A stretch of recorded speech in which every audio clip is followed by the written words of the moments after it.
Menimçe mınday da, gebirde oylarsın biröөнün aldında mildettenmesин atkарып атабы Садыр Жапаровтарчы. Эмнеге мындай мен өзүм таң калып атам да.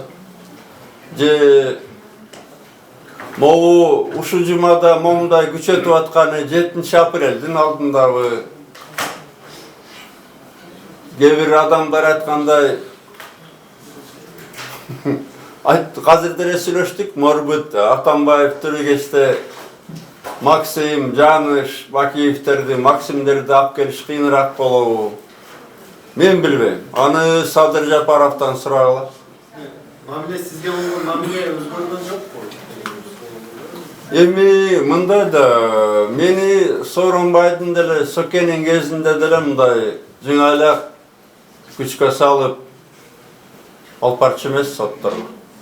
Еще ооруп атканымды билипчи, мындай болбой эле болчу эмес. Андан изощренныйлар болчу нерселер.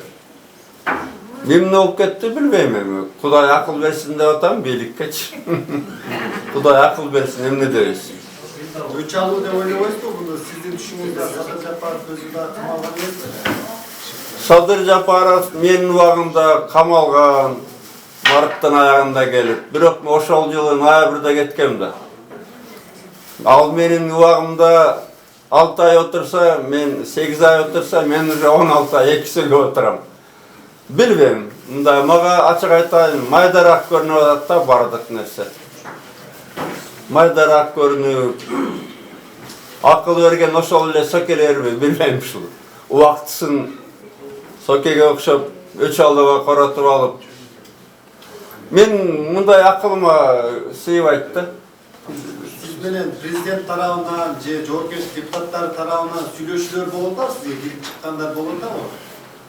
Депутаттар келип атат, кээ-бирөө рахмат баарына. Мындай саламдуу айткандар да көп.